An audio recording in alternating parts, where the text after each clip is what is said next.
Hi guys, information regarding to most asking question ये कि पहला जो नेशनलिटी का जो प्रोसेस है, जो नेशनलिटी टाइम टेकिंग प्रोसेस है वो कितना है। सेकंड, रेजिडेंस कार्ड जो पहला रेजिडेंट कार्ड है, क्या उसकी बेस के ऊपर जब एक्सप्रेशन ऑफ इंटरेस्ट हो जाता है, जब आपने फाइल लॉक की होती है, क्या वो जो टाइम है, जब वेटिंग टाइम होता है एंटिल अनलेस आपका फर्स्ट टीआरसी आपको मिलता है, क्या वो कैलकुलेट होगा कि नहीं होगा नेशनलिटी में।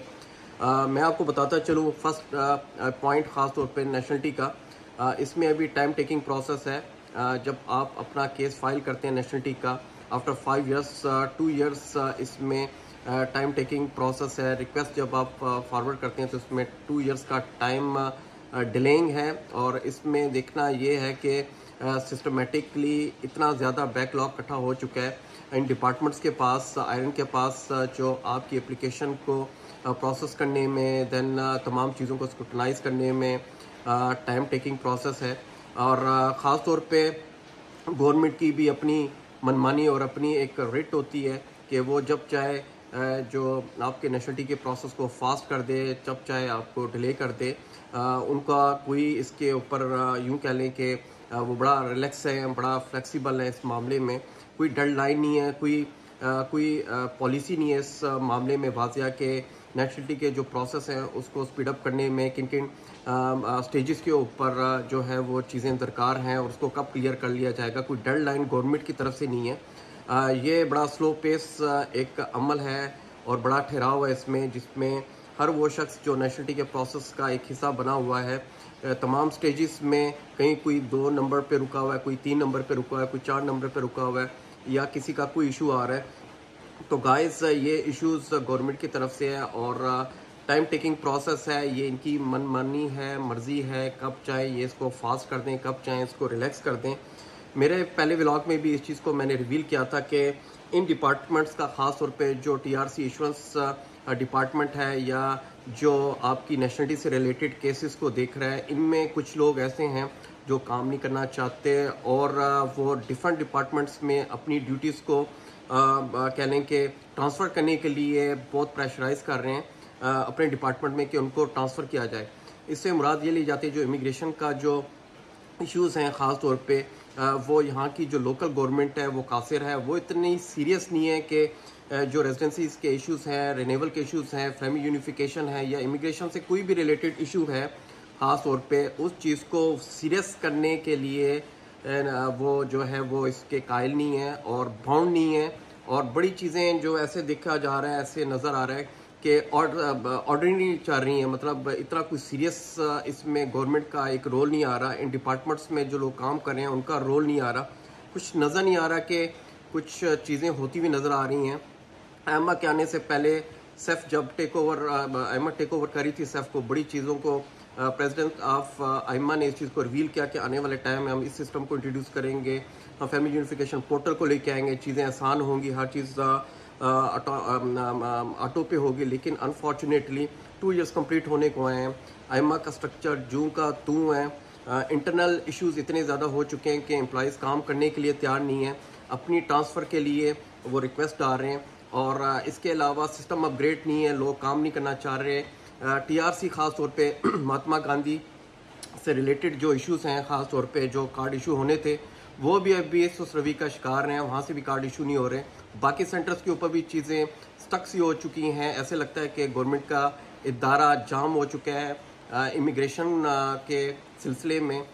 इससे हट के अगर बात की जाए, ख़ास तौर पे जो आपके ड्राइविंग लाइसेंस से रिलेटेड जो केसेस हैं, ख़ास तौर पे आईएमटी की बेस के ऊपर, वो भी स्टक से हो चुके हैं। ऐसा लगता है कि तमाम इंस्टीट्यूशन मफलूज हो चुके हैं, जाम हो चुके हैं, काम नहीं करना चाहते इमिग्रेशन के हक़ में। लोग ये चाह रहे हैं यहाँ पे कि हमें दूसरे डिपार्टमेंट में ट्रांसफ़र किया जाए ताकि इमिग्रेशन के जो प्रोसेस का जो हिस्सा बन रहे हैं उससे उनकी जान छूट जाए और जो सिचुएशन आज खड़ी है वो जूं की तूं हो, प्रोलॉन्ग हो। शायद ये चीज़ें हैं जो गवर्नमेंट की रेट को चैलेंज किया जा रहा है इन तमाम डिपार्टमेंट से, और गवर्नमेंट भी बेबस नज़र आ रही है। इन तमाम काम को एलिवेट करने के लिए, अपग्रेड करने के लिए दावे बहुत हुए माजी में। बताते चलें कि नेशनलिटी का जो प्रोसेस है, ख़ास तौर पे अभी वो 5 साल की जो मुद्दत होती है जब आप नेशनलिटी के अहल होते हैं, उसके बाद 2 इयर्स का जो रिक्वेस्टिंग टाइम होता है वो एडअप होना शुरू हो चुका है।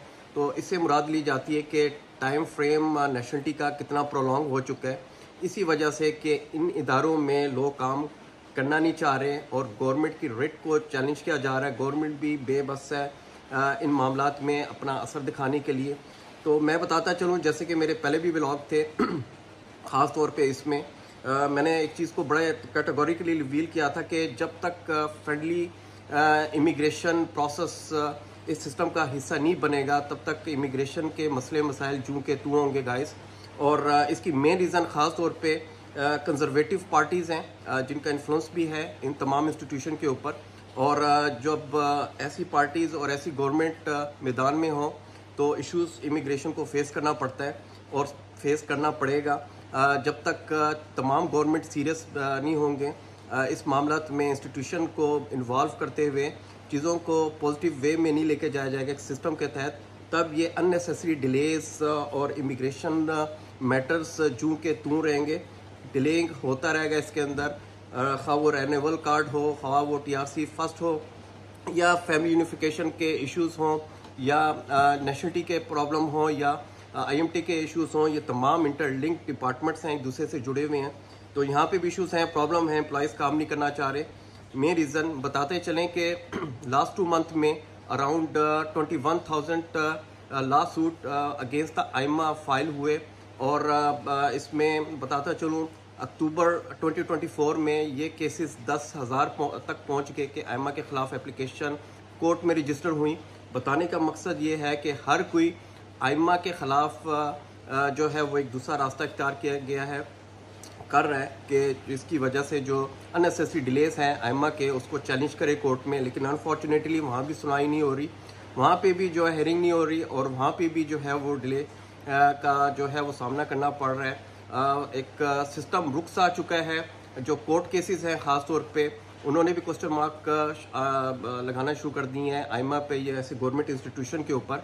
लेकिन करे तो करे, कौन करे और कौन सुने इमिग्रेशन की, ये कबलस कहना होगा कि आने वाले टाइम में ये चीज़ें कैसे एड्रेस होंगी। ख़ास तौर पे नेशनलिटी का प्रोसेस इसमें जो है वो खासा टाइम लग रहा है। रीज़न जो है कि इंटरनल इश्यूज़ इतने ज़्यादा हैं, सिस्टम से रिलेटेड इतने अपग्रेड नहीं हैं, पायलअप चीज़ें चल रही हैं। और इसके साथ साथ तमाम जो कड़ी है ख़ास तौर पे इमिग्रेशन के मैटर्स की वो जो है जैम सी हो चुकी है, रुक सी चुकी है। जब तक इन इंस्टीट्यूशन में लोग सीरियस काम नहीं करेंगे या गवर्नमेंट इन तमाम इंस्टीट्यूशन में कोई सिस्टम लॉन्च नहीं करेगी, एक सिस्टमेटिक लॉन्च नहीं करेगी सिस्टम, मैं नहीं समझता आने वाले टाइम में इमिग्रेशन से रिलेटेड तमाम मैटर्स जो है वो हल हो पाएंगे। ऐसी सुस्त रवि का अगर ये शिकार है तो हर चीज़ यहाँ स्टक सी हो जाएगी।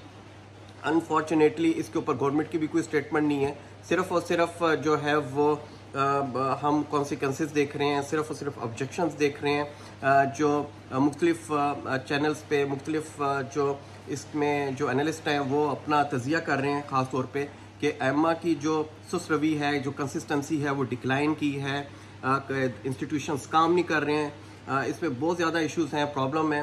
ख़ास तौर पे अभी ये चीज़ भी आ रही है नज़र, जैसे कि नेशनलिटी का जो प्रोसेस है ये पहले अनाउंस किया था कि जो अननेसेसरी डिलेस थे आपके एक्सप्रेशन ऑफ इंटरेस्ट को, उसको कंक्लूड किया जाएगा 5 इयर्स नेशनलिटी के टाइम फ्रेम में। जो टाइम वेटिंग टाइम था आपका TRC का, फर्स्ट TRC का, उसको वो कंक्लूड करेंगे। लेकिन ये सारा जब ज़बानी खर्च और एक without any formal information on social media या गवर्नमेंट जो प्लेटफॉर्म के ऊपर होनी चाहिए थी, ये सारी दबे अल्फाज में और अंडर द टेबल ये तमाम सिचुएशन चल रही है। इसमें भी अबहम है क्या गवर्नमेंट ने इस चीज़ को कोई गजेटेड या कोई सोशल प्लेटफॉर्म के ऊपर रिवील नहीं किया कि ये जो एक्सप्रेशन ऑफ इंटरेस्ट है क्या ये अप्रूव हो चुका है, अगर हो चुका है ये कब से हो चुका है, क्या इसमें नेशनलिटी के प्रोसेस में शामिल होगा नहीं होगा।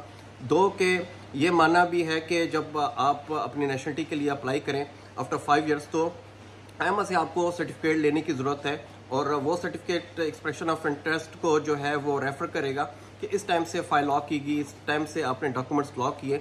तो वो जो टाइम कैलकुलेशन है आपकी अप टू TRC रिसीविंग, तो वो कंक्लूड होगा आपके नेशनलिटी में। लेकिन इसमें कोई जो है फॉर्मल कोई न्यूज़, कोई रिटर्न न्यूज़, कोई गवर्नमेंट इंस्टीट्यूशन से रिलेटेड कोई गजट इसको शामिल नहीं किया गया या जो है वो रिवील नहीं किया गया पब्लिक प्लेटफॉर्म के ऊपर, जिसे हम कह सके कि 100% ये लॉ जो है वो इम्प्लीमेंट हो चुके हैं। लेकिन ऐसा है कि आप जो है जिसको चांस मिलता है, जिसको ये अपॉर्चुनिटी मिलती है, वो ये प्लेटफॉर्म इस्तेमाल कर सकता है गाइस। तो गाइस ये तमाम सिनेरियो है, ख़ास तौर पे इमिग्रेशन से रिलेटेड आपके जो इश्यूज़ हैं, प्रॉब्लम हैं, नेशनलिटी से रिलेटेड इश्यूज़ हैं, डिले हो रहा है जिसमें आगे TRC इश्यूज़ हैं, आगे इमिग्रेशन से रिलेटेड और भी बहुत सारे इश्यूज़ हैं। इनकी एक कड़ी है ख़ास तौर पे जो डायरेक्टली इनडायरेक्टली इन डिपार्टमेंट्स को जाती है और बाद में गवर्नमेंट इसको सुपरवाइज़ कर रही है। जब तक गवर्नमेंट के मामलात या गवर्नमेंट इस मामलात में सीरियस नहीं होगी, अपना रोल प्ले नहीं करेगी, तो मैं समझता हूँ कि ये डिपार्टमेंट जो के तू होंगे, इनमें कोई भी काम ऐसा जो इमिग्रेशन के फेवर में हो, ये एक्सपेक्ट लिया जाएगा कि वो डिले होगा और उसमें जो है कोई इन लोगों की कोई मर्ज़ी शामिल नहीं होगी। अगर इन डिपार्टमेंट को फॉल करना है, इम्प्रूव करना है, तो गवर्नमेंट को चाहिए कि इनकी SOPs बनाए, प्रॉपर वे के अंदर इनको एक सिस्टम दे, इनको ट्रेन करे और ऐसे लोगों को डाले जो काम करना चाहते हैं और इमिग्रेशन के मामलों को एज सून एज पॉसिबल हल करने में मदद दें गाइस। तो उम्मीद है कि आने वाला टाइम ख़ास तौर पे इमिग्रेशन के हवाले से काफ़ी फ्रूटफुल रहेगा और गवर्नमेंट ख़ास तौर पे इसके ऊपर नज़र डालेगी और सीरियसली कैटेगोरिकली चीज़ों को लेके चलेगी और इमिग्रेशन के मसले मसाइल को हल किया जाएगा।